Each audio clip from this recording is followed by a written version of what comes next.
MRI ಉಪಕರಣ ಖರೀದಿಯಲ್ಲಿ ಬ್ರಹ್ಮಾಂಡ ಭ್ರಷ್ಟಾಚಾರ ಆಗಿದೆ. 90 ಕೋಟಿ ಮೌಲ್ಯದ ಟೆಂಡರ್ನಲ್ಲಿ ಅಕ್ರಮ ಆರೋಪ ಕೇಳಿ ಬಂದಿದೆ.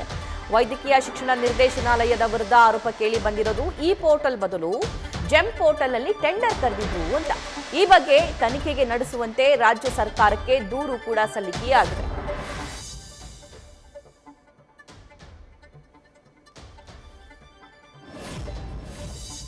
ಅಲ್ಲಿ ಏನಾಗ್ತದೆ, ಸ್ಪರ್ಧಾತ್ಮಕವಾಗಿ ನೀವು ಮಾಡಲಿಕ್ಕೆ ಆಗೋದಿಲ್ಲ. ಈಗ MRI ಸ್ಕ್ಯಾನರ್ಸ್ ಬೆಲೆ ಇವರು ಹೇಳ್ತಾ ಇರ್ತಕ್ಕಂಥದ್ದು 8 MRIಗೆ 90 ಕೋಟಿ ರೂಪಾಯಿ ಅಂತೇಳಿ. ಅಂದರೆ ಒಂದು MRIಗೆ ಒಂದು 11 ಕೋಟಿ 25 ಲಕ್ಷ ರೂಪಾಯಿ ಬೆಲೆ ಬಾಳ್ತಕ್ಕಂಥದ್ದು. ಇದು ಹಳೆಯ ಟೆಕ್ನಾಲಜಿ ಇರ್ತಕ್ಕಂಥ MRIಗಳನ್ನು ಒಂದು ಕಂಪನಿ ಏನಾಗಿದೆ 11.25 ಕೋಟಿ ಒಂದು MRI ಸ್ಕ್ಯಾನರ್ಗೆ ಬೆಲೆ ಬೀಳ್ತಕ್ಕಂಥದ್ದು. ಇದನ್ನು ಪರ್ಚೇಸ್ ಮಾಡಲಿಕ್ಕೆ ಹೊರಟಿದ್ದಾರೆ. ಹಿಂದೆ ಒಂದು ಆ ಕಂಪನಿ ಏನಾಗಿದೆ ಭಾಳಷ್ಟು ಮ್ಯಾನುಫ್ಯಾಕ್ಚರ್ ಮಾಡಿ ಇಟ್ಟಿರ್ತಕ್ಕಂಥದ್ದು ಹಳೆಯ ಟೆಕ್ನಾಲಜಿಯಲ್ಲಿ ಇರ್ತಕ್ಕಂಥದ್ದು ಮಾರಾಟ ಆಗಿಲ್ಲ. ಈಗ ಅವ್ರು ಏನಾಗಿದೆ, ಅದು ಮಾರಾಟ ಆಗಿರೋದನ್ನು ಮಾರಾಟ ಮಾಡಲಿಕ್ಕೋಸ್ಕರ ಏನಾಗಿದೆ, ಇಲ್ಲಿ ಅಧಿಕಾರಿಗಳನ್ನು ಹಿಡಿದು ಅವರಿಗೆ ಸ್ವಲ್ಪ ಪ್ರಲೋಭನೆ ಅಥವಾ ಹಣವನ್ನು ಕೊಟ್ಟು ಏನು ಮಾಡ್ತಾ ಇದ್ದಾರೆ, ಅದನ್ನು ಸರ್ಕಾರ ಆ ಸ್ಪೆಸಿಫಿಕೇಷನ್ದೇ ಬೇಕು ಅಂತಕ್ಕಂಥ ಒಂದು ಟೆಂಡರನ್ನು ಜೆಮ್ ಪೋರ್ಟಲ್ನಲ್ಲಿ ಹಾಕಿರ್ತಕ್ಕಂಥದ್ದು. ನಾರ್ಮಲಿ ಆ ಸ್ಪೆಸಿಫಿಕೇಷನ್ ಹೇಗಿದೆ ಅಂತಂದರೆ, ಒಂದು ನಿರ್ದಿಷ್ಟವಾದ ಕಂಪನಿ ತಯಾರಿಸ್ತಕ್ಕಂಥ ಒಂದು ಏನು MRI ಸ್ಕ್ಯಾನರ್ಸ್ ಇದೆ, ಅದರ ಬಗ್ಗೆ ಇರ್ತಕ್ಕಂಥ ಸ್ಪೆಸಿಫಿಕೇಷನ್ನೇ ಇಲ್ಲಿ ಮಾಡಿ, ಅಂದರೆ ಬೇರೆಯವರು ಭಾಗವಹಿಸಬಾರ್ದು ಅಂತಕ್ಕಂಥದ್ದು ಒಂದು. ಇಲ್ಲಿ ಸ್ಪರ್ಧಾತ್ಮಕವಾಗಿ ನಡೆಯೋದಿಲ್ಲ ಮತ್ತು ಪಾರದರ್ಶಕತೆ ಇಲ್ಲ. ಜೆಮ್ ಪೋರ್ಟಲ್ನಲ್ಲಿ ಯಾವುದೇ ಪಾರದರ್ಶಕತೆ ಇರುವುದಿಲ್ಲ. ಆದರೆ ಈ ನಮ್ಮ ಈ ಪೋರ್ಟಲ್ಲಾದರೆ ಏನಾಗ್ತದೆ, 5-6 ಕಂಪನಿಗಳು ಪಾರ್ಟಿಸಿಪೇಟ್ ಮಾಡ್ತಾರೆ, ಬಿಡ್ ಓಪನ್ ಆಗ್ತದೆ, ಮತ್ತು ಆ ಕಂಪನಿಗಳು ಏನೇನು ಡಾಕ್ಯುಮೆಂಟ್ಸ್ ಹಾಕಿದ್ದಾರೆ ಅದೆಲ್ಲ ಕೂಡ ಪಬ್ಲಿಕ್ ಡೊಮೈನಲ್ಲಿ ಇರ್ತದೆ, ಸಂಪೂರ್ಣ ಟ್ರಾನ್ಸ್ಪರೆನ್ಸಿ ಇರ್ತದೆ. ಮತ್ತು ಈ ಬಗ್ಗೆ ಲೈವ್ ಡೀಟೇಲ್ ಸತ್ತಾರ್ ನೀಡ್ತಾ ಹೋಗ್ತಾರೆ. ಸತ್ತಾರ್, ಇಲ್ಲಿ ಈ ಪೋರ್ಟಲ್ ಬದಲು ಜೆಮ್ ಪೋರ್ಟಲ್ ಅಲ್ಲಿ ಟೆಂಡರ್ ಕರೆದಿರುವಂತದ್ದು, ಆದ್ರೆ ಇಲ್ಲಿ ಲೋಪ ಆಗಿರೋದೇನು, ವ್ಯತ್ಯಾಸ ಆಗಿರೋದು ಎಲ್ಲಿ, ಹಗರಣ ಅಂತ ಅನ್ಸಿದ್ಯಲ್ಲಿ? ಸಭಾ ವೈದ್ಯಕೀಯ ಶಿಕ್ಷಣ ನಿರ್ದೇಶನಾಲಯ ಏಪ್ರಿಲ್ 11ರಂದು 8 MRI ಉಪಕರಣಕ್ಕೆ ಸಂಬಂಧಪಟ್ಟ ಹಾಗೆ 90 ಕೋಟಿ ರೂಪಾಯಿ ಒಂದು ನೋಟಿಫಿಕೇಶನ್, ಟೆಂಡರ್ ನೋಟಿಫಿಕೇಶನ್ ಹೊರಡಿಸುತ್ತೆ. ಸಾಮಾನ್ಯವಾಗಿ KTTP ಕಾಯ್ದೆ ಅಂದರೆ ಸಾರ್ವಜನಿಕ ಸಂಗ್ರಹಣದಲ್ಲಿನ ಪಾರದರ್ಶಕತೆ ಕಾಯ್ದೆ ಅನ್ವಯ ಈ ಪೋರ್ಟಲ್ನಲ್ಲಿ ಈ ರೀತಿಯ ಟೆಂಡರ್ ನೋಟಿಫಿಕೇಶನ್ ಕರೆಯೋದು ನಿಯಮ.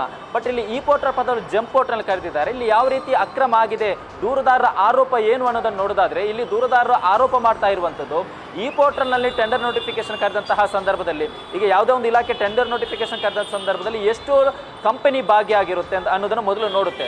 ಆ ಒಂದು ಇನ್ಫಾರ್ಮೇಷನ್ ಈ ಪೋರ್ಟಲ್ನಲ್ಲೂ ಕೂಡ ಈ ಪೋರ್ಟಲ್ ರಿಜಿಸ್ಟರ್ ಮಾಡುತ್ತೆ, ಇಷ್ಟು ಕಂಪನಿ ಭಾಗಿಯಾಗಿತ್ತು. ತದನಂತರದಲ್ಲಿ ಯಾವ ಕಂಪನಿ 10 ಕಂಪನಿ ಭಾಗಿಯಾಗಿದ್ರೆ ಅದ್ರ ಜೊತೆ ಒಂದು ಮಾತುಕತೆ ನಡೆಸುತ್ತೆ, ಯಾವ ಕಾರಣಕ್ಕೆ ನಾವು ಟೆಂಡರ್ ನೋಟಿಫಿಕೇಶನ್ ಅವರಿಗೆ ಕೊಡುತ್ತೆ ಅನ್ನೋದನ್ನು ಕೂಡ ಅಲ್ಲಿ ಮೆನ್ಷನ್ ಮಾಡುತ್ತೆ. ಈ ರೀತಿಯ ಟೆಂಡರ್ ನೋಟಿಫಿಕೇಶನ್ ಬಗ್ಗೆ ಮಾತುಕತೆ ಅಂದರೆ ಭಾಗಿಯಾದ ಕಂಪನಿ ಜೊತೆ ಮಾತುಕತೆ ಆದಂತಹ ಸಂದರ್ಭದಲ್ಲಿ ಮೊದಲಿಗೆ ತಮ್ಮ ಪ್ರೈಸ್ ಅಂದರೆ ಹಣದ ವಿಚಾರವನ್ನು ಅಲ್ಲಿ ಪ್ರಸ್ತಾಪ ಮಾಡುತ್ತೆ.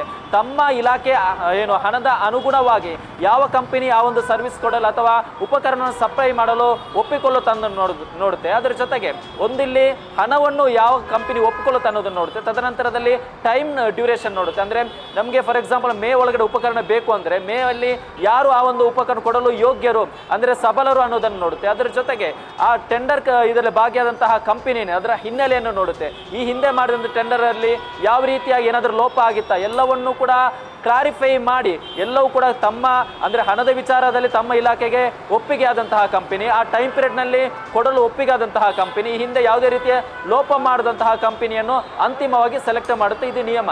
ಬಟ್ ಇಲ್ಲಿ ಆ ಎಲ್ಲ ವಿಚಾರವನ್ನು ಈ ಪೋರ್ಟಲ್ನ ಕರೆದಂತಹ ಸಂದರ್ಭದಲ್ಲಿ ಅಲ್ಲಿ ಮೆನ್ಷನ್ ಮಾಡಬೇಕು, ಇಷ್ಟು ಕಂಪನಿ ಭಾಗಿಯಾಗಿತ್ತು, ಈ ಕಾರಣಕ್ಕೆ ನಾವು ಟೆಂಡರ್ ಟೆಂಡರನ್ನು ಆ ಒಂದು ಗುತ್ತಿಗೆ ಕಂಪನಿಗೆ ಕೊಟ್ಟಿದ್ವಿ ಅನ್ನೋದನ್ನು ಕೂಡ ಈ ಪೋರ್ಟಲ್ನಲ್ಲಿ ಮೆನ್ಷನ್ ಮಾಡಬೇಕು. ಬಟ್ ಜೆಮ್ ಪೋರ್ಟಲ್ನಲ್ಲಿ ಕರೆದಂತಹ ಸಂದರ್ಭದಲ್ಲಿ ಎಷ್ಟು ಕಂಪನಿ ಟೆಂಡರ್ನಲ್ಲಿ ಭಾಗಿಯಾಗಿತ್ತು, ಯಾವ ಕಾರಣಕ್ಕೆ ನಾವು ಇಂತಹ ಕಂಪನಿಗೆ ಟೆಂಡರ್ನ ಕೊಟ್ಟಿವಿ ಅನ್ನೋದನ್ನು ಮೆನ್ಷನ್ ಮಾಡುವಂತಿಲ್ಲ. ಅಂದರೆ ಮಾಡಬೇಕು, ಕಡ್ಡಾಯವಾಗಿ ಮಾಡಲೇಬೇಕು ಅನ್ನೋ ನಿಯಮ ಇಲ್ಲ.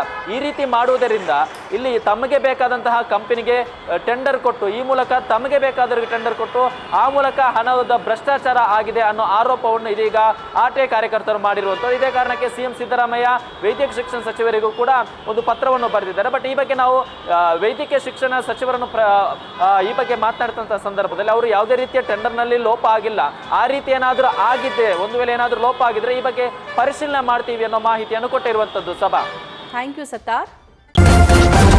ನ್ಯೂಸ್ ಫಸ್ಟ್ ನಿರ್ಭೀತಿಯಿಂದ ನಿಮ್ಮ ಪರವಾಗಿ.